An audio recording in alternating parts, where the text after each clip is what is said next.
আমার মনে রাখুন, রাত দরবার থেকে আবার যখন এই যুবকের জন্য মানুষ চুজ করে দেওয়া হলো, মানুষ যখন নির্ধারণ করে দেওয়া হলো এই যুবককে মারার জন্য, যুবককে নিয়ে চললো সমুদ্রের কিনারার কাছে, নৌকার মাঝে তোলা হলো।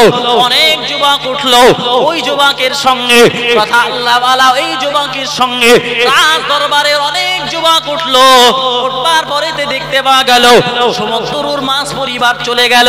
এরপরে যুবককে যেই ফেলতে যাবে, যুবক আবার আল্লাহ দরবারে ডাক মেরে বললেন, রব্বুল আলামিন আল্লাহ, আমি তোমাকে বিশ্বাস করেছি, আমি তোমার উপরই ঈমান এনেছি, আমি তোমার উপরই যখন সত্যায়ন করেছি, নিশ্চিতভাবে তুমি আমার বাঁচানোর মালিক, পৃথিবীর জমিনে কেউ আমাকে মারতে পারবে না।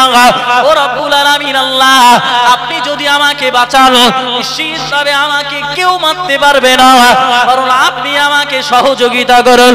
আল্লাহ দরবারে যুবকের দোয়া করতে দেরি হলো, কিন্তু দেখতে পাওয়া গেল ওই নৌকাটা কাঁপুনি শুরু হয়ে গেল, ওই নৌকার মাঝে যেন ভূমিকম্প শুরু হয়ে গেল, যার কারণে ওই নৌকার মাঝে রাত দরবারের যত মানুষ ছিল সব মানুষগুলো অতল তলদেশে ভেসে চলে গেল।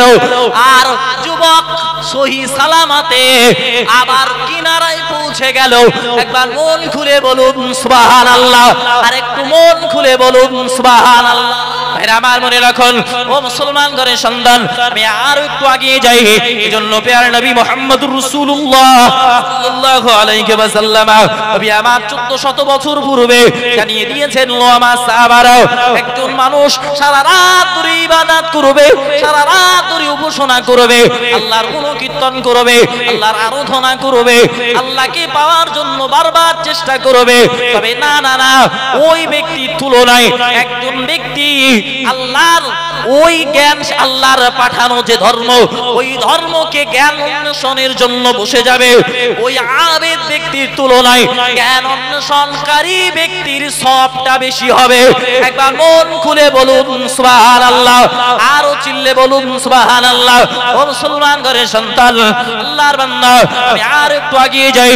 আর যারা জ্ঞান অন্বেষণ করে ওই মতন আমল করবে, নিশ্চিতভাবে তাদের জীবনটা আলোক উজ্জ্বল হয়ে যাবে।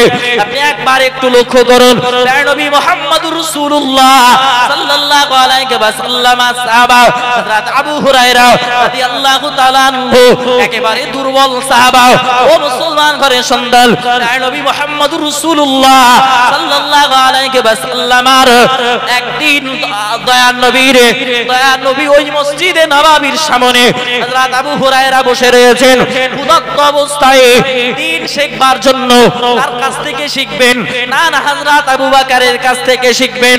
একটা শেখার উদ্দেশ্য, আর একটা উদ্দেশ্য হলো তার পেটে অত্যন্ত ক্ষুধার যন্ত্রণায় পাথর বেঁধে রেখেছে। আর দুই নম্বর উদ্দেশ্য হলো তাকে মেহমান যেন বানাই। ও আল্লাহর বান্দা, দেখতে পাওয়া গেল আল্লাহর ওই বান্দা হযরত আবু হুরায়রা রাদিয়াল্লাহু তাআলা আনহু অপেক্ষা করতে লাগলেন। অপেক্ষা করতে করতে এক পর্যায়ে ওই রাস্তা দিয়ে আল্লাহর নবী সাহাবা হযরত আবু বকর ওই রাস্তা দিয়ে অতিক্রম করেছে। হযরত আবু বকরকে সালাম কালাম দিয়ে তার কাছে রাসূলের হাদিস জিজ্ঞাসা করতে লাগলেন। যাকে হাদিস জিজ্ঞাসা করার পরে না না উনি বুঝতে পারলেন না, তা হাদিস জিজ্ঞাসা করার উদ্দেশ্য ছিল আমি ক্ষুধার্ত, আমাকে একটু বুঝবে, আর হযরত আবু হুরায়রা রাদিয়াল্লাহু তাআলা আনহুকে মেহমান বানাবেন। ভাইরা আমার মনে রাখুন, আপনি অবাক হয়ে যাবেন। আল্লাহর ওই বান্দা যখন এই কথা ওই যুবককে বলে দিল, ও যুবক, তুমি ইসলামী শিক্ষার সুশীতল ছায়ায় এসেছো, তুমি কোরআন এবং তুমি এই ইসলামী শিক্ষার সুশীতল ছায়ায় এসেছো, না না তুমি জানো জাদুকরকে বলবে না, কারণ এই জামানার বাদশা যদি জানে আমি তোমাকে ইসলামের জ্ঞান শিক্ষা দিয়েছি, নিশ্চিতভাবে আমাকে হত্যা করে দেবে, এজন্য তুমি একটু গোপন রাখবে। এ জামানার বাদশা যিনি, উনি যদি জানে যে আমি ইসলামী শিক্ষা শেখাচ্ছি, রবের একাত্মবাদের শিক্ষা শেখাচ্ছি, তাহলে আমাকে হত্যা করে দেবে। এ যুবক, তুমি যেন কাউকে বলো না। আল্লাহর বান্দা অবাক হয়ে যাবেন। ও মুসলমান ঘরের সন্তান, খুব খেয়াল করুন। ওই যুবক জাদুকারের কাছে চলে গেল। জাদুকারের কাছে যাওয়ার পরে ওই জাদুবিদ্যা শিখতে শুরু করলো। ও আল্লাহর বান্দা, প্রথম দিনে আল্লাহর ওই মাহবুব বান্দার কাছ থেকে ইসলামের সুশীতল ছায়া আসবার কারণে দ্বিতীয় দিন আবার ওই পথে যাওয়ার কারণে আবার ওই আল্লাহওয়ালার সঙ্গে সাক্ষাৎ করে আবার ইসলামের জ্ঞান অন্বেষণ করে নিলেন। একবার মন খুলে বলুন সুবহানাল্লাহ। দ্বিতীয় দিন ওই জাদুকারের কাছে যাওয়ার আগে আবার আল্লাহওয়ালার সঙ্গে দেখা। এরপরে অনেক সময় অতিবাহিত করে চলে গেলেন জাদুকারের কাছে। একই কথা বললেন, বাড়িতে কাজ ছিল যার কারণে আসতে লেট হয়েছে। আল্লাহর বান্দা অবাক হয়ে যাবেন। ও মুসলমান ঘরের সন্তান, আপনি খুব ভালোভাবে বুঝুন। আল্লাহর ওই বান্দাটা চলতে লাগলেন এভাবে দিন যখন অতিবাহিত হতে লাগলো, এভাবে যখন দিন অতিবাহিত হতে লাগলো, 1 তারিখে ওই যুবক বাইর হয়েছেন ইসলামী শিক্ষা শেখবার জন্য এবং ওই জাদুকারের কাছে জাদুবিদ্যা শেখার জন্য। কারণ দুটোই শিখতে হবে। একদিকে তার প্রাণে গেঁথে গেছে ইসলামী শিক্ষা, আর অপরদিকে রাজার আদেশ হলো জাদুবিদ্যা শেখা। ও মুসলমান ঘরের সন্তান, আপনি অবাক হয়ে যাবেন। আল্লাহর ওই বান্দাটা যখন বাইর হলেন ঘর থেকে বাইর হওয়ার পরে রাস্তার ভিতরে চলতে লাগলেন। এক পর্যায়ে দেখতে পেল রাস্তার উপরে অনেক মানুষ ভিড় করে রয়েছে, অনেক মানুষ জমা হয়ে রয়েছে। আল্লাহর ওই বান্দা তথা ওই যুবক কাছাকাছি হয়ে দেখলেন একটা বড় দানব রাস্তার উপরে আটক করে রয়েছে, যার কারণে কোনো মানুষ রাস্তা পারাপার হতে পারছে না। বড় একটা প্রাণী ওই রাস্তার উপরে এমন ভাবে আছে যার কারণে মানুষগণ ওখান থেকে আর পারাপার হতে পারছে না। যুবক কিছু সময় অপেক্ষা করলেন, করার পরে মাথার ভিতরে আসলো যে আমি তো দুটো শিক্ষা শিখছি, একটা জাদুকারের শিক্ষা শিখছি আর একটা ইসলামী শিক্ষা শিখছি। আজকে আমি একটু পরীক্ষা করব কোন শিক্ষাটা গুরুত্বপূর্ণ। চিল্লে বলুন না সুবহানাল্লাহ, আর একটু মন খুলে বলুন না সুবহানাল্লাহ। ওই যুবক মাটি থেকে একটা পাথর তুললেন, তুলে নিয়ত করলেন যে আমি এই পাথরটি ওই ইসলামী শিক্ষা শিখছি, ওই রবের নামে আমি ছুড়বো। যদি মারা যায় তথা ওখান থেকে যদি সরে যায় তাহলে বিশ্বাস করব ইসলামী শিক্ষা সত্য, আর যদি না মরে তাহলে বিশ্বাস করে নেব ওটা আমার জন্য ভালো শিক্ষা নয়, তথা ওই জাদু শিক্ষাটা আমার জন্য ভালো শিক্ষা না। ভাইরা আমার মনে রাখুন, ও মুসলমান ঘরের সন্তান, অবাক হয়ে যাবেন। আপনার ওই যখন আল্লাহর ওই মাহবুব বান্দাটা একটা পাথর তুলে ওই দানবের দিকে যেই না মারলো, দেখতে পাওয়া গেল ওই দানবটা সঙ্গে সঙ্গে ওখানেই মারা গেল। একবার মন খুলে বলুন সুবহানাল্লাহ, আরো চিল্লে বলুন সুবহানাল্লাহ।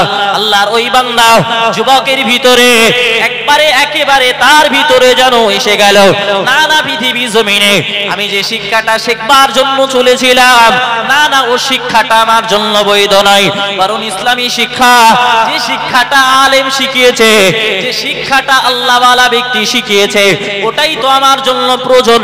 কারণ দানবকে আমি যখন বিসমিল্লাহ বলে যখন মারলাম, ওই দানবটা পৃথিবীর জমিন থেকে চলে গেল, ওই দানবটা পৃথিবীর জমিন থেকে শেষ হয়ে গেল। কিন্তু না, ওই পাথরটা তো আমি মারবার সময় নিয়ত করেছিলাম যদি না মরে তাহলে জাদুবিদ্যাটা খারাপ, নিশ্চিতভাবে আমার জন্য আর জাদুবিদ্যা শেখা যাবে না, আমার জন্য আর জাদুবিদ্যা শেখা যাবে না। এরপর দিন থেকে ওই আল্লাহর মাহবুব বান্দা, ওই যুবক, এক কথায় ওই যুবক আল্লাহর মাহবুব বান্দার কাছে ক্লাস করতে শুরু করলো। রাজ দরবারে ওই পাদ্রীর কাছে, ওই জাদুকারের কাছে আর কোনোদিন যাই না। ও মুসলমান ঘরের সন্তান, আল্লাহর বান্দা অবাক হয়ে যাবেন। আল্লাহর এই মাহবুব বান্দাটা এক তারিখে যুবককে বলল, ও যুবক, তুমি আল্লাহর অনেক বড় মাহবুব বান্দা হয়ে গেছো, তুমি আল্লাহর অনেক বড় মাহবুব বান্দা হয়ে গেছো, কারণ তোমার কথায়, তোমার নিয়তের উপরে আল্লাহ রাব্বুল আলামিন একটা দানবকে পৃথিবীর জমিন থেকে মেরে ফেলেছেন, অতএব তুমি অনেক বড় হয়ে গেলে। না না না, খবরদার খবরদার, আমি যে তোমাকে ইসলামের জ্ঞান শিক্ষা দিয়েছি এটা যেন তুমি কাউকে বর্ণনা করবে না, এটা যেন তুমি কাউকে বর্ণনা করবে না, বর্ণনা করলেই আমি বিপদে পড়ে যাব। আল্লাহর মাহবুব বান্দার কথা শুনে যুবক রীতিমতন একদিনের তরেও আর কাউকে বলছেন না। তবে আল্লাহর এই বান্দা তথা যুবকের ভিতরে আল্লাহ কিছু কেরামতি দিল, যে কেরামতি তার দ্বারা প্রস্ফুটিত হতে শুরু হলো। সেটা কি?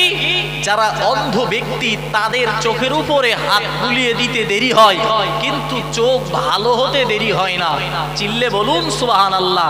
যারা জন্মগতভাবে অন্ধ তাদের চোখের উপরে হাত বুলিয়ে দিতে দেরি হয়, কিন্তু এই যুবক হাত যেই বুলিয়ে দেয় সঙ্গে সঙ্গে চোখ ফিরে পেতে দেরি হয় না। মহব্বত করে বলুন না সুবহানাল্লাহ। এই সংবাদ পৌঁছাতে পৌঁছাতে রাজ দরবার পর্যন্ত পৌঁছে গেল। রাজ দরবারে পৌঁছানো মাত্রই ওই রাজ দরবারের একেবারে রাজার নিকটবর্তী একজন মানুষ, জন্মগত অন্ধ, অনেক অর্থ নিয়ে সম্পদ নিয়ে এই যুবকের কাছে বাইর হতে চলল, তথা এই যুবকের জন্য তথা এই যুবকের কাছে রওনা হতে লাগলো। যুবকের কাছে এসে কিছু পরামর্শ নেবে এবং চোখ ভালোর জন্য হাদিয়া দেবে। রাজদরবার থেকে আসবার পরে যুবক দেরি করলেন না, এই আল্লাহর বান্দা তথা এই যুবকের কাছে অর্থগুলো সব দিতে লাগলেন। বললেন, এটা কি জন্য? বলল, এটা অন্য কিছু নয়, বরং এটা আমি দিচ্ছি আমার চোখটা ভালো করার জন্য। যুবক ডাক মেরে ওই রাজ দরবারের ওই মানুষটাকে ডেকে বললেন, না না না, আমি চোখ ফিরিয়ে দেবার কেউ নয়, বরং আল্লাহ পাক রব্বুল আলামিন আমাকে যে সক্ষমতা দিয়েছেন সেটা রবের কৃতিত্ব। এটা আমি বান্দা হিসাবে আমার কোনো কৃতিত্ব তো নাই, এটা আমার কোনো, এর ভিতরে আমার কোনো কৃতিত্ব তো নাই। ও মুসলমান ঘরের সন্তান, ওই যুবক আবার বলল, না না, তুমি বিশ্বাস করো রবকে, আর আমি তোমাকে তোমার চোখের উপরে হাত বুলিয়ে দিতে পারি, তবে চোখের উপরে হাত বুলিয়ে দেওয়ার আগে আমি এই অর্থগুলো নেব না। আর দ্বিতীয় নাম্বার আমার শর্ত হলো ঈমানের কলেমা পড়ে তোমাকে মুসলমান হয়ে যেতে হবে। আর তুমি যদি মুসলমান হয়ে যাও নিশ্চিতভাবে তোমার চোখের উপরেও আমি হাত বুলিয়ে দেব। তবে না না না, তুমি ঈমানদার হওয়ার পরেও আমি যে তোমাকে ঈমানের কলেমা পড়িয়েছি এবং আমি যে তোমার এই জন্য সুপারিশ করেছে, আল্লাহ দরবারে দোয়া করেছি, না না, রাজ দরবারের কোন মানুষের সঙ্গে বলতে পারবে না, এমনকি রাজার সঙ্গেও বলতে পারবে না। ও মুসলমান ঘরের সন্তান, আপনি অবাক হয়ে যাবেন। আল্লাহর ওই বান্দা, রাজ দরবারের ওই বান্দাটা বলতে লাগলেন, ও যুবক, আমি আপনাকে আমি কোনো হাদিয়া দেব না, আমি এক্ষুনি ঈমানের কলেমা পড়ে মুসলমান হয়ে যাব এবং রাজ দরবারে আমার উপরে শত বাধা এবং শত বিপত্তি আসবার পরেতেও আমি এক বিন্দুর তরে আপনার নাম করব না। একবার মন খুলে বলুন সুবহানাল্লাহ, আর একটু চিল্লে বলুন না সুবহানাল্লাহ। ও মুসলমান ঘরের সন্তান, আমি আর একটু এগিয়ে যাই। আল্লাহ পাকের ওই বান্দা যখনই কথা বললেন, না না, আমি কাউকে বলবো না, আল্লাহর ওই বান্দাটা তার চোখের উপরে হাত বুলিয়ে দিতে দেরি হলো আর চোখটা ফিরে পেতে দেরি হলো না। একবার মন খুলে বলুন সুবহানাল্লাহ। যখন একজন মানুষ জন্ম অন্ধ, নানা জন্ম থেকে কোনোদিন চোখে কিছুই দেখতে পাই না, ওই ব্যক্তিটা যদি রাজ দরবারে গিয়ে সব কিছু সচক্ষে দেখতে পায়, মানুষের কাছে প্রশ্নবিদ্ধ হবে না? হবে না? হবে না? রাজ দরবারে ডাকা হলো, কি ব্যাপার, এতদিন তুমি অন্ধ ছিলে, আজকে থেকে সবকিছু দেখতে পাচ্ছ, তার মানে কোথায় গিয়েছিলে? কার কাছ থেকে এই চোখ ফিরে পেলে? বলল, বলা যাবে না। রাজামশাই বলল, যদি না বলো তোমাকে পৃথিবীর জমিন থেকে সরিয়ে দেওয়া হবে। এক পর্যায়ে বিশাল পরিমাণ মারধর করা হলো। কষ্টের তাড়নায় বলে ফেললো, অমুক জায়গার অমুক যুবক আমার জন্য রবের কাছে দোয়া করেছে, আল্লাহ আমাকে চোখ ফিরিয়ে দিয়েছে এবং আমি ঈমানের কলেমা পড়ে মুসলমান হয়েছি। চিল্লে বলুন, আর একটু মন খুলে বলেন না সুবহানাল্লাহ। রাজদরবারে এই যুবককে ডাকা হলো। দেখলো যে যুবককে জাদুবিদ্যা শেখানোর জন্য যে যুবককে চুজ করেছিল, নির্বাচন করেছিল, ওই যুবকটাই আজকে রবের কাছে হাত তুলেছে আর তার কারণে চোখ ফিরে পেয়েছে। রাজামশাই দেখলো এটা হয়তো রবের কাছে চেয়েছে বটে, কিন্তু আসলে জাদুবিদ্যা দেখিয়েছে। যুবককে ডেকে বলল, ও যুবক, তুমি তো এই রাজদরবারের যে জাদুকার তার কাছ থেকে শিক্ষা গ্রহণ করে তুমি তো আরো বড় বেশি জাদুকার, বিশাল বড় জাদুকার হয়ে গেছো, যে অন্ধ ব্যক্তি চাত্ত ফিরিয়ে দিয়েছ। যুবক কণ্ঠ ছেড়ে দিয়ে বললেন, আমি রবের শপথ করে বলছি, যেদিন থেকে আমি বিশ্বাস করে নিয়েছি রবকে, যেদিন থেকে আমার কাছে রবের সত্যতা প্রমাণ পেয়েছে আমার দিলে, ওই দিন থেকে আমি জাদুবিদ্যা ছেড়ে দিয়েছি এবং রবের সন্তুষ্টির জন্য আমার জীবন অতিবাহিত করে দিয়েছি। চিল্লে বলুন না সুবহানাল্লাহ, আর একটু মন খুলে বলুন না সুবহানাল্লাহ। রাজ দরবারে এবারে ওই যুবককে মারার জন্য মানুষ ফিট করা হলো। তোমাকে এই শিক্ষাটা দিল কে? অনেক মারধর করা হলো। একটাই বলল যে অমুক গ্রামে অমুক মুরব্বী ব্যক্তি, অমুক আল্লাহওয়ালা ব্যক্তি আমাকে এই শিক্ষাটা দিয়েছে। আল্লাহর বান্দা, আপনি অবাক হয়ে যাবেন। ও মুসলমান ঘরের সন্তান, যাদের ভিতরে ইসলামের জ্ঞান অন্বেষণ করেছে, যারা একবার ইসলামের জ্ঞান যাদের ভিতরে ঢুকে গেছে, আর যারা রবকে একবার পেয়ে গেছে, যারা রবের সন্তুষ্টি নিজের জীবনে উপলব্ধি করতে পেরেছে, তাদের সব কিছুকে ছেড়ে দিয়েছেন। যেমন ছেড়েছেন বিবি, ছেড়েছেন বাচ্চা, ছেড়েছেন জায়গা জমি, ছেড়েছেন অর্থের মায়া, ছেড়েছেন সব কিছুর মায়া। ও মুসলমান ঘরের সন্তান, আপনি আরো অবাক হবেন। এই তিনজন ব্যক্তিকে যখন এক জায়গায় করা হলো, একদিকে ওই যুবকের মনিব, ওই যুবকের যিনি প্রথম মনিব তথা প্রথম শিক্ষা দেওয়ার ওই মাস্টারকে যখন পেয়ে গেল, এবং দ্বিতীয় নম্বরে এই যুবক, আর 3 নম্বরে রাজ দরবারের ওই রাজ দরবারের পরিবারের একজন মানুষ, তিনজনের পরপর দাঁড়িয়ে রয়েছে। এমন সময় রাজ দরবার থেকে জল্লাদকে ডাকা হলো।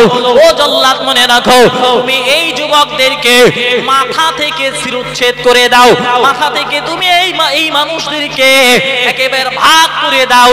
ও মুসলমান ঘরের সন্তান, দেখতে পাওয়া গেল ওই যুবকদের ভিতর দিয়ে একজন যুবকও রবের সন্তুষ্টির জায়গা থেকে পিছু হটলো না। একবার মন খুলে বলুন সুবহানাল্লাহ।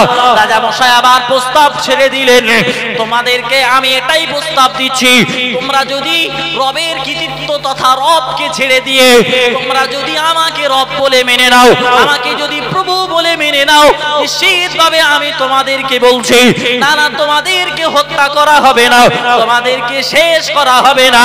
ও মুসলমান ঘরের সন্তান, আপনি আরো অবাক হবেন।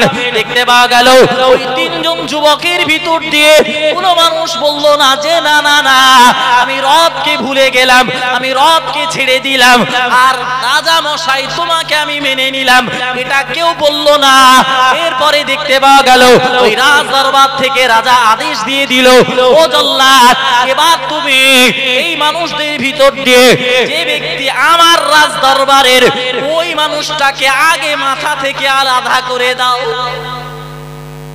মাথা থেকে আলাদা হবে, কিন্তু এমন ভাবে আলাদা হবে, মাথার মাঝখান দিয়ে আলাদা হবে, মাথার মাঝখানে মারা হবে, মাথাটা দুভাগে বিভক্ত হবে।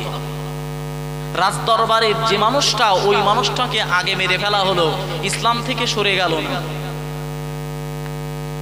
দ্বিতীয় পালা এই যুবকের ওস্তাদ, ওই আল্লাহওয়ালা, ওনাকেও পৃথিবীর জমিন থেকে সরিয়ে দেওয়ার জন্য ওনার মাথাও আঘাত করা হলো, মাথাটা দুভাগে বিভক্ত হয়ে গেল, ইসলাম ছাড়লো না। চিল্লে বলুন না সুবহানাল্লাহ। তারা ইসলামিক জ্ঞান অন্বেষণ করে তারা নিজের জীবনে রবকে পাওয়ার চেষ্টা করেছে, আর আমরা ইসলামী শিক্ষা শিখে আমরা বাহবালোটার জন্য আর আমরা পকট পূজার জন্য। ঠিক বলছি না ভুল বলছি বাবু? একটু কথা বলেন, ঠিক বলছি না ভুল বলছি? আমরা চাই একটু যদি আমরা শিক্ষিত হই তাহলে আমাদের ধারে পাশে আসে কে? ঠিক বলছি না ভুল বলছি? ভাইরা আমার অবাক হয়ে যাবেন, ও মুসলমান ঘরের সন্তান, রাজদরবার থেকে এবার যুবককে আদেশ দেওয়া হলো, না না না, এই যুবককে এভাবে মারা যাবে না, বরং পাহাড়ের উপরে নিয়ে যাওয়া হবে এবং ওই পাহাড় থেকে এই যুবককে ঠেলা মেরে একে ফেলে দেওয়া হবে। আর পাহাড় থেকে পড়ে যাওয়ার পরে একেবারে শেষ পর্যায়ে আসতে মাটিতে পৌঁছানো মাত্রই তার কিছুই অস্তিত্ব পাওয়া যাবে না। পাহাড়ের একেবারে চূড়ায় নিয়ে যাওয়া হবে আর ওখান থেকে মানুষ তাকে ঠেলা দেবে, আর ঠেলা দেওয়ার কারণে এই মানুষটা, এই যুবকটা পড়ে যাবে। পাথরটা তো কি বলবো বাবু, আপনারা যারা দেখেছেন বড় বড় পাহাড়, ওই পাহাড় তো একেবারে সাজানো গোছানো নয়, বরং এখানে একটা যেভাবে সাজানো, ওই উপর থেকে ছেড়ে দেওয়া মাত্রই মানুষের গোস্ত মাংসগুলো পাথরের সঙ্গে লেগে যাবে। শেষ পর্যায়ে তথা মাটিতে পৌঁছানোর আগেই কোনো অস্তিত্ব খুঁজে পাওয়া যাবে না। এই যুবকের শাস্তি এটাই দেওয়া হবে।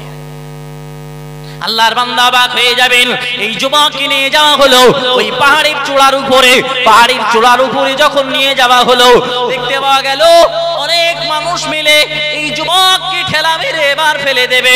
আর যুবক রবের দরবারে হাত উঠালেন আর বললেন, ও রব্বুল আলামিন আল্লাহ, আপনার দরবারে আমার মিনতি, আপনি রব, আপনাকে আমি বিশ্বাস করেছি, আপনাকে আমি স্বীকারোক্তি দিয়েছি, নিশ্চিতভাবে আপনি আমার বাঁচানোর মালিক, আপনি আমার স্রষ্টা, আপনি আমার মালিক। নিশ্চিতভাবে না না না, পৃথিবীর মানুষ শত চেষ্টা করবার পরেতেও তারা আমাকে মারতে পারবে না যদি আপনি আমাকে না মারেন।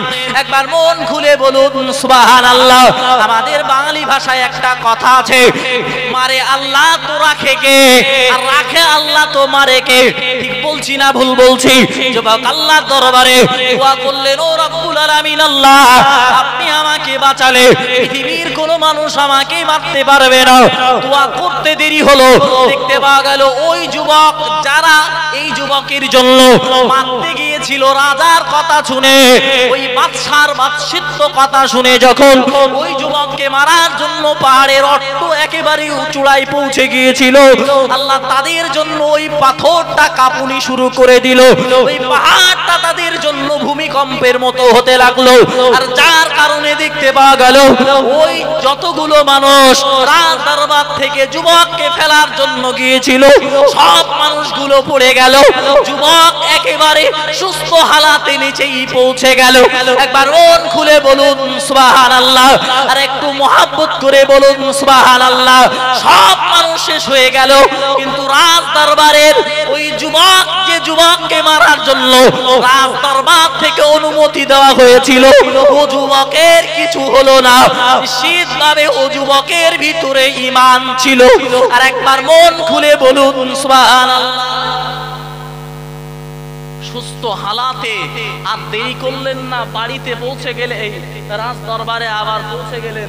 রাজ দরবারে যখন পৌঁছালেন, রাজা দেখে একেবারে চক্ষু চড়ক গাছে, কি সর্বনাশ, এতগুলো মানুষ পাঠালাম, তারা কেউ ফিরল না, তুমি কিভাবে ফিরলে? কিভাবে? রাজা আরো রেগে গড়গড় করতে লাগলো, আরো রেগে একেবারে ফুলে ফেঁপে উঠলো। আমরা কখনো কখনো রেগে যাই, কিছু বলতে পারি না, এইরকম একটা ভাবমূর্তি আসে না? আসে না? তো রাজা এইভাবে রেগে গেল এবং আবার ডাকলেন তার রাজ দরবারের কিছু চেলাদেরকে, ডেকে বলল, একে এভাবে যখন মারা সম্ভব হয়নি, একে নিয়ে চলো ওই সমুদ্রের কাছে এবং নৌকায় তুলে মাছ বাড়াবার যাওয়ার পরে ঠেলে ফেলে দেবে, এরপরে সমুদ্রের মাছ একে খেয়ে নেবে, অন্তত নিষ্কৃতি একটু পাবো এই যুবকের হাত থেকে। ভাইরা আমার মনে রাখুন, রাত দরবার থেকে আবার যখন এই যুবকের জন্য মানুষ চুজ করে দেওয়া হলো, মানুষ যখন নির্ধারণ করে দেওয়া হলো এই যুবককে মারার জন্য, যুবককে নিয়ে চললো সমুদ্রের কিনারার কাছে, নৌকার মাঝে তোলা হলো। অনেক যুবক উঠলো ওই যুবকের সঙ্গে, কথা আল্লাহ ওয়ালা এই যুবকের সঙ্গে রাত দরবারের অনেক যুবক উঠলো। উঠবার পরেতে দেখতে পাওয়া গেল সমুদ্রের মাছ পরিবার চলে গেল। এরপরে যুবককে যেই ফেলতে যাবে, যুবক আবার আল্লাহ দরবারে ডাক মেরে বললেন, রব্বুল আলামিন আল্লাহ, আমি তোমাকে বিশ্বাস করেছি, আমি তোমার উপরই ঈমান এনেছি, আমি তোমার উপরই যখন সত্যায়ন করেছি, নিশ্চিতভাবে তুমি আমার বাঁচানোর মালিক, পৃথিবীর জমিনে কেউ আমাকে মারতে পারবে না। ও রব্বুল আলামিন আল্লাহ, আপনি যদি আমাকে বাঁচান, নিশ্চিতভাবে আমাকে কেউ মারতে পারবে না, কারণ আপনি আমাকে সহযোগিতা করুন। আল্লাহ দরবারে যুবকের দোয়া করতে দেরি হলো, কিন্তু দেখতে পাওয়া গেল ওই নৌকাটা কাঁপুনি শুরু হয়ে গেল, ওই নৌকার মাঝে যেন ভূমিকম্প শুরু হয়ে গেল, যার কারণে ওই নৌকার মাঝে রাত দরবারের যত মানুষ ছিল সব মানুষগুলো অতল তলদেশে ভেসে চলে গেল। আর যুবক সহি সালামাতে আবার কিনারায় পৌঁছে গেল। একবার মন খুলে বলুন সুবহানাল্লাহ, আর একটু মন খুলে বলুন সুবহানাল্লাহ। রাখে আল্লাহ, মারে কে? আর মারে আল্লাহ, তো রাখে কে? যুবক রবকে বিশ্বাস করেছে।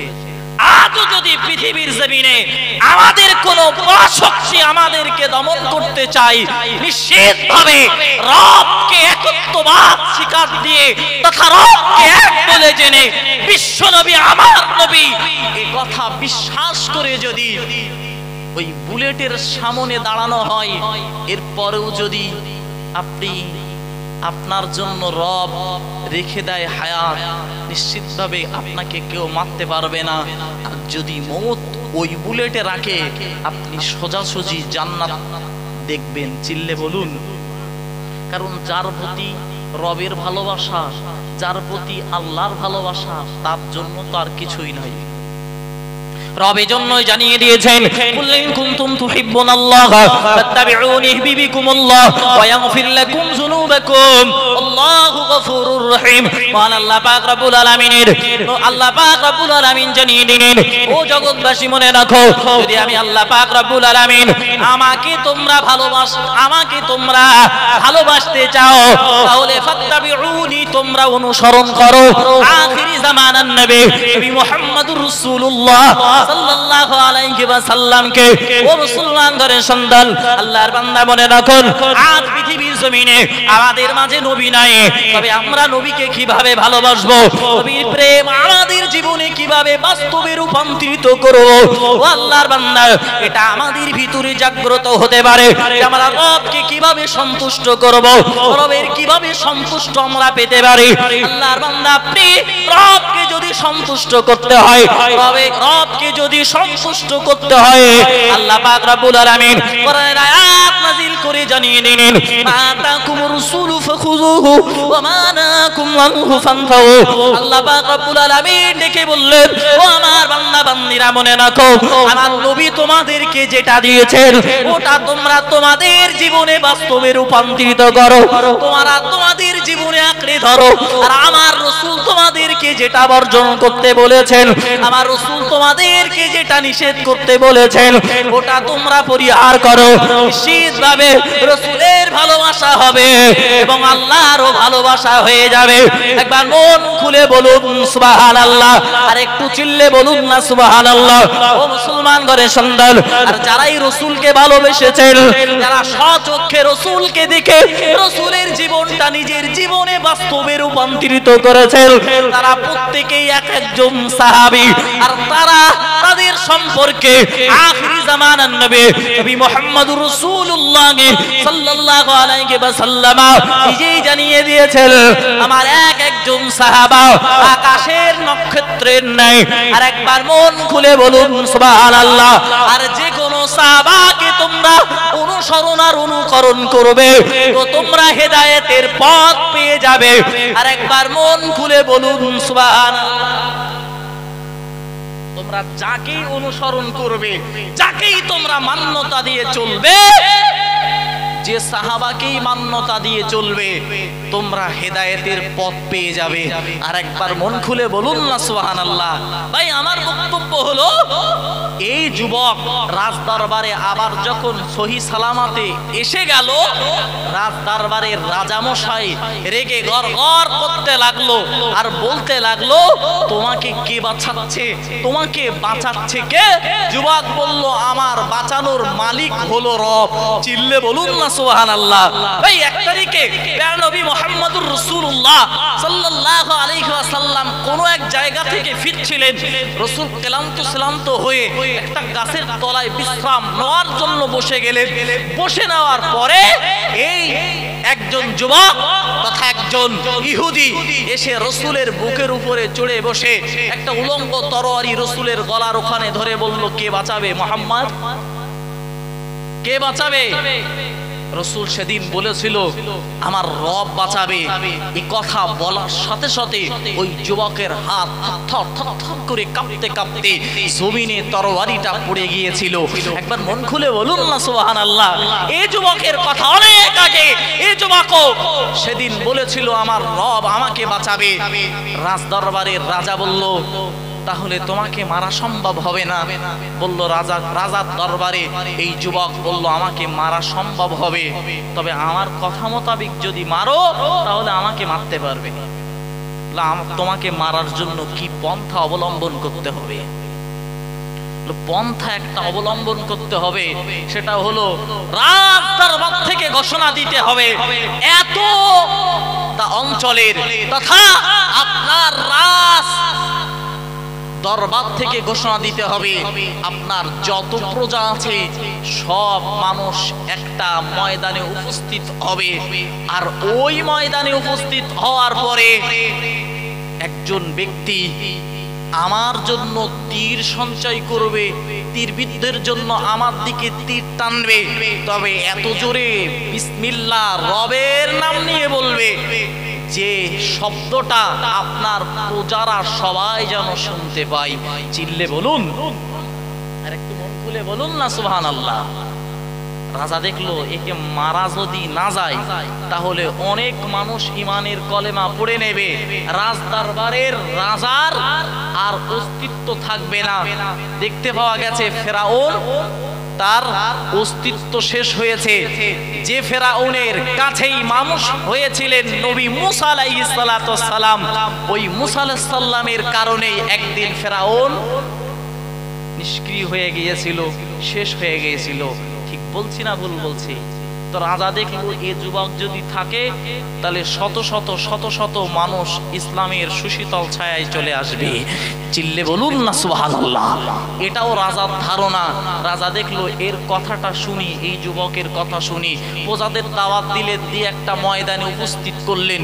উপস্থিত করবার পরেতে এই যুবক যে কথাগুলো বলেছিল যে রবের নাম নিয়ে আমাকে মারতে হবে, তীরবিদ্ধ করতে হবে, দেখতে পাওয়া গেল রবের নাম নিয়ে যখন তীরবিদ্ধ করতে গেল ওই প্রজারা বিশ্বাস করে ফেললো এই মানুষটাকে পাহাড়ের চূড়ায় নিয়ে যাওয়া হলো, ওখান থেকে ফেলে মারতে পারলো না, সমুদ্র নিয়ে গেল এই যুবককে, সমুদ্রের মাঝখানে ফেলে মারতে পারলো না। নিশ্চিতভাবে এই যুবককে যখন রবের নামে মারা হচ্ছে, রবের নামকরণে যখন মারা হচ্ছে, নাই তো যুবক মরছে না, নিশ্চিতভাবে রবই সত্য, বাদশা মিথ্যা। চিল্লে বলুন না সুবহানাল্লাহ। আসলে যুবকের উদ্দেশ্য ছিল কালেমার দাওয়াত পৌঁছে দেওয়া। ও মুসলমান ঘরের সন্তান, আমার বক্তব্যের আজ বিষয় হলো, আজও যদি আমাদের সন্তানদেরকে এই ছোট্টবেলা থেকে কারালা মডেল মক্তবে যদি ইসলামের সুশীতল ছায়ায় আমরা আশ্রয় দিতে পারি, তাদেরকে যদি ইসলামের সুশীতল ছায়ায় রেখে আমরা যদি তাদের পঠন দিতে পারি, এই রকম মাদ্রাসা হাদিদাতুল কুবরা মাদ্রাসার মতো মাদ্রাসা এবং জেবুন নেসা এমন ভাবে চিস্তিয়া, জামিয়া রহমানিয়া থেকে শুরু করে যত সংগঠনের মাদ্রাসা রয়েছে, এই সমস্ত মাদ্রাসায় যদি আমাদের সন্তানদেরকে পঠন পাঠন দিতে পারি, তাদেরকে যদি ইসলামের শিক্ষা দিতে পারি, নিশ্চিতভাবে আমাদের বিশ্বাস এটা থাকবে যে এরা যতই শত্রু দল এদের প্রতি আক্রমণ করুক, এরা সত্য কথাটা উচ্চ কণ্ঠে বলবে ইনশাআল্লাহ।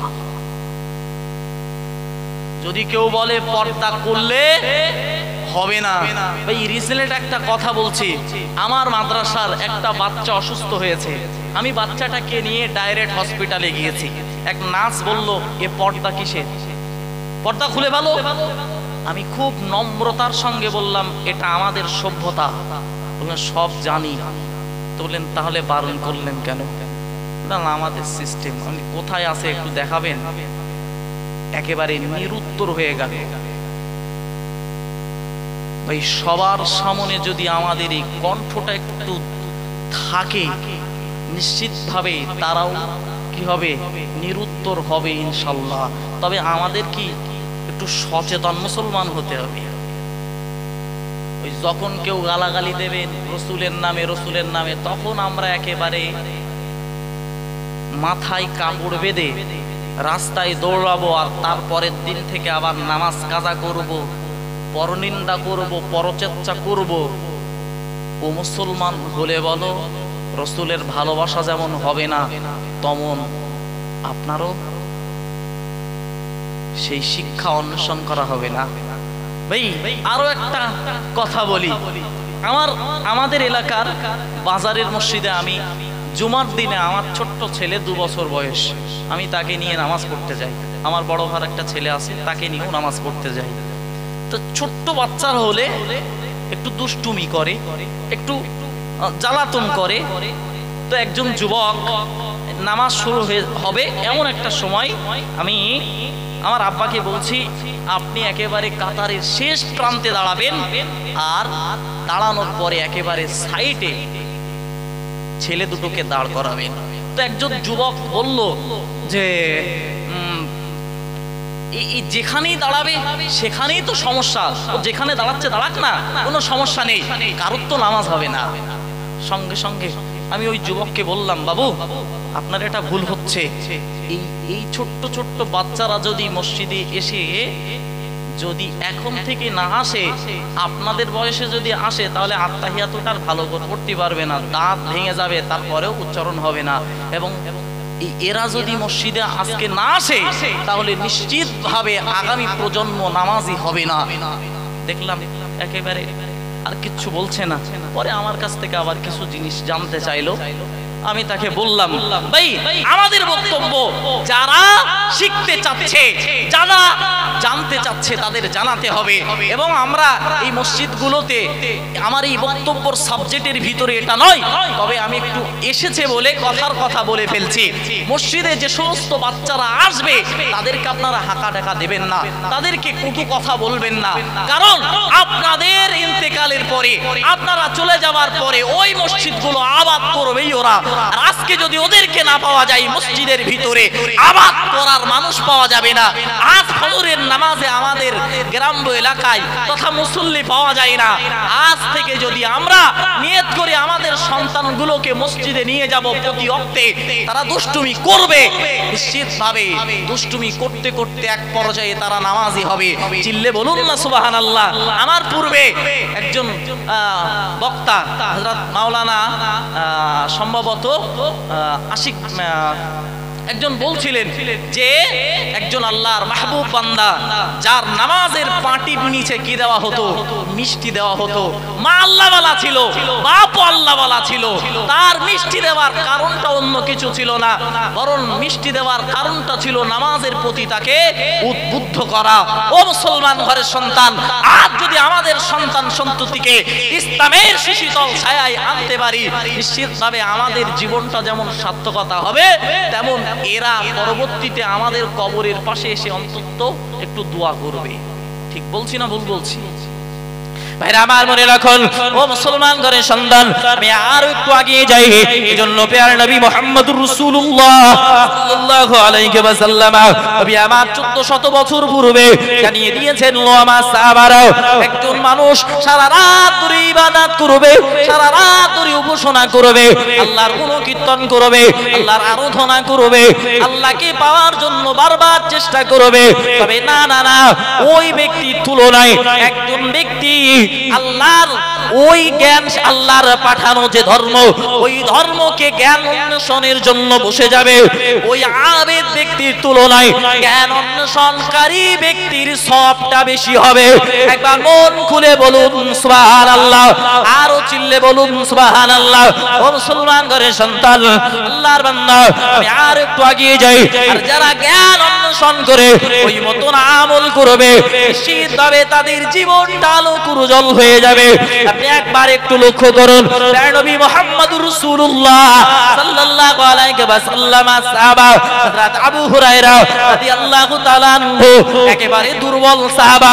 ও মুসলমান ঘরের সন্তান, নবী মুহাম্মদুর রাসূলুল্লাহ সাল্লাল্লাহু আলাইহি ওয়াসাল্লামের একদিন দয়ার নবী ওই মসজিদে নববীর সামনে হযরত আবু হুরায়রা বসে রয়েছেন, ক্ষুধার্ত অবস্থায় দিন শিখবার জন্য। তার কাছ থেকে শিখবেন না, না হযরত আবু বকরের কাছ থেকে শিখবেন। একটা শেখার উদ্দেশ্য, আর একটা উদ্দেশ্য হলো তার পেটে অত্যন্ত ক্ষুধার যন্ত্রণায় পাথর বেঁধে রেখেছে। আর 2 নম্বর উদ্দেশ্য হলো তাকে মেহমান যেন বানায়। ও আল্লাহর বান্দা, দেখতে পাওয়া গেল আল্লাহর ওই বান্দা হযরত আবু হুরায়রা রাদিয়াল্লাহু তাআলা আনহু অপেক্ষা করতে লাগলেন। অপেক্ষা করতে করতে এক পর্যায়ে ওই রাস্তা দিয়ে আল্লাহর নবী সাহাবা হযরত আবু বকর ওই রাস্তা দিয়ে অতিক্রম করেছে। হযরত আবু বকরকে সালাম কালাম দিয়ে তার কাছে রাসূলের হাদিস জিজ্ঞাসা করতে লাগলেন। যাকে হাদিস জিজ্ঞাসা করার পরে না না উনি বুঝতে পারলেন না, তা হাদিস জিজ্ঞাসা করার উদ্দেশ্য ছিল আমি ক্ষুধার্ত, আমাকে একটু বুঝবে। আর হযরত আবু হুরায়রা রাদিয়াল্লাহু তাআলা আনহুকে মেহমান বানাবেন। উদ্দেশ্য হলো একদিকে শিক্ষা, আর অপর দিকে আমি যে ক্ষুধার্ত, এর জন্য আমাকে একটু জিজ্ঞাসা করব, উনি বুঝতে পারবেন যে আমার পেটে পাথর বাঁধা, আমাকে কোথায় নিয়ে যাবেন? তার বাড়িতে নিয়ে যাবেন। ভাই দেখতে পাওয়া গেল হযরত আবু বকর উনি বুঝতে পারলেন না, চলে গেলেন। উনি অপেক্ষা করতে লাগলেন হযরতে আবু হুরায়রা রাদিয়াল্লাহু তাআলা উনি অপেক্ষা করতে লাগলেন হযরত ওমর ফারুকের জন্য, উনিও আসলেন, চলে গেলেন। এরপরে অপেক্ষা করতে লাগলেন আখিরি জামানার নবী মুহাম্মদুর রাসূলুল্লাহ সাল্লাল্লাহু আলাইহি ওয়াসাল্লামের জন্য। চিল্লে বলুন সুবহানাল্লাহ। রাসূল দেখলেন আবু হুরায়রাকে, আর দেখা মাত্রই মুস্কি হাসি দিলেন। একবার মন খুলে বলুন না সুবহানাল্লাহ। এতেই আবু হুরায়রা বুঝে গেলেন যে রাসূল বুঝতে পেরেছেন, এজন্য মুস্কি হাসি দিয়েছেন। আবু হুরায়রাকে নিয়ে বাড়িতে চললেন।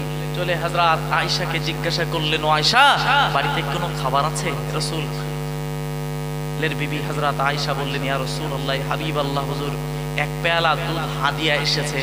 রাসূল বললেন, ওটা আমাকে দাও। রাসূল নিয়ে আসলেন, আসহাবে সুফফার কাছে নিয়ে আসলেন। সুফফার কাছে এসে আবু হুরায়রার হাতে ওই পেয়ালাটা দিলেন। দেওয়ার পরে বললেন, ও আবু হুরায়রা, তুমি এবারে আসহাবে সুফফাদের এই দুধটাকে পান করাতে শুরু করো। অথচ যেই না রাসূল ওই পেয়ালাটা হাতে দিচ্ছিল আবু হুরায়রার, মনে মনে আবু হুরায়রার হচ্ছিল হয়তো রাসূল আমাকেই খেতে বলবেন ফার্স্টে, কারণ আমি ক্ষুধার্ত এবং আমি রাসূলের সঙ্গে আগে মেহমান হয়েছি, এজন্য আমাকে হয়তো আগে খেতে বলবেন। ভাই অবাক হয়ে যাবেন বাবু, আল্লাহ পাকের নবীর সাহাবা হযরত আবু হুরায়রা রাদিয়াল্লাহু তাআলা আনহু এই নিয়ত করে যখন পেয়ালাটাই হাত দিলেন, দেখতে পাওয়া গেল ওই পেয়ালায় রাসূল বললেন আসহাবে সুফফাদের দিতে। আসহাবে সুফফাদের যেই দিতে বললেন, নিজের মনটা যেন একটু ছোট মতন হয়ে গেল, খারাপ মতন হয়ে গেল। আসলে ঈমান হারাচ্ছেন না বাবু, বা এখানে কোনো অসন্তুষ্টি প্রকাশ করছেন না হযরত আবু হুরায়রা, কিন্তু মনে মনে করছেন যে আমি ফার্স্টে আসলাম কিন্তু আমাকে দিল না, এরকম একটা মানে মনে হচ্ছে যে আমার তো বিশাল ক্ষুধা, আমার তো অনেক তৃষ্ণা। উনি পান করাতে লাগলেন ডান দিক থেকে। পান করাতে করাতে রসুলের দিকে তাকাই, একজন করে পান করায় আর রসুলের দিকে তাকাই, মনে মনে করে হয়তো এবারে রসুল আমাকেই বলবে। একজন আর পান করায় আবার রসুলের দিকে তাকাই, মনে করে এবার আমাকেই বলবে। অথচ সবার যখন শেষ হয়ে গেল, আবু হুরায়রা মনে মনে করছে এক পেয়ালা দুধ এতগুলো মানুষ খেলো, আর এতে কি আর আছে? এতে কি আর আছে? ওই পেয়ালাটা, ছোট্ট পেয়ালা, সবাই পান করে নিল, যথা পরিমাণ সবাই পান করলো। অথচ খেয়াল নেই আবু হুরায়রার যে পেয়ালা যতটা ছিল দুধ ততটাই আছে। চিল্লে বলুন না সুবহানাল্লাহ, আর একটু মন খুলে বলুন না সুবহানাল্লাহ। এই রাসূল পাক সাল্লাল্লাহু আলাইহি সাল্লাম আবু হুরায়রাকে বললেন সবাইকে পান করাতে, সবাইকে পান করালো হলো। রাসূল বললেন আবু হুরায়রা তুমি পান করো। মনে মনে করছে আবু হুরায়রা এতে কি আর আছে? উনি রাসূল বলেছেন পেয়ালায় মুখ দিলে চুমুক দিতে শুরু করলেন, খেয়ে তৃপ্তি অনুভব হলো। রাসূল বললেন আবার খাও, আবার খেলো। রাসূল বললেন আবারও খাও। খেলেন, একেবারে পরিতৃপ্ত করে নিলেন।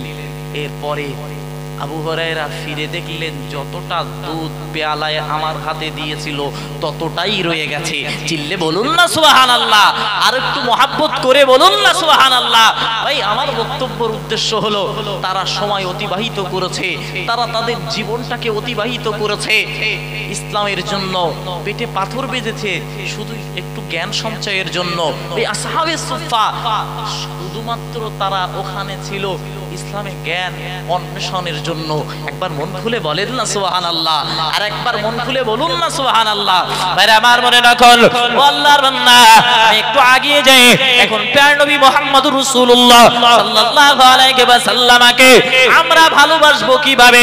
আমি পূর্বেই বলেছি, কোরআন শরীফের মহান আল্লাহ আয়াত নাযিল করে জানিয়েছেন যদি তোমরা রবকে ভালোবাসতে হয় তাহলে তোমরা আখিরি জামানার নবী মুহাম্মদুর রাসূলুল্লাহ সাল্লাল্লাহু আলাইহি ওয়াসাল্লামকে ভালোবাসো। ও আল্লাহর বান্দা, রাসূলকে কিভাবে ভালোবাসবো ওটাও তো কোরআন বিবরণ দিয়ে দিয়েছে। এখন কোরআনটাকে যদি না আমরা মান্যতা না দিয়ে চলি, নিশ্চিতভাবে মনে রাখতে হবে আমাদের জীবনটা বৃথা হয়ে যাবে। কারণ ও আল্লাহর বান্দা, একবার একটু দয়া করে বলুন না, আমরা পৃথিবীর জমিনে এসেছি আল্লাহ আমাদের কি উদ্দেশ্যে পাঠিয়েছে? শুধু কি সংসার করার জন্য না ঘর বাঁধার জন্য? আল্লাহ আমাদেরকে পাঠিয়েছেন ইবাদত আর উপাসনার জন্য। একটু তাকবীর দেন, নারে তাকবীর। আর একটু মন খুলে তাকবীর দেন না, নারে তাকবীর। আল্লাহ আমাদেরকে পাঠিয়েছেন কি জন্য? ইবাদত আর উপাসনার জন্য। এই ইবাদত উপাসনা করার জন্য ইসলামী শিক্ষার প্রয়োজন আছে না নাই বাবু?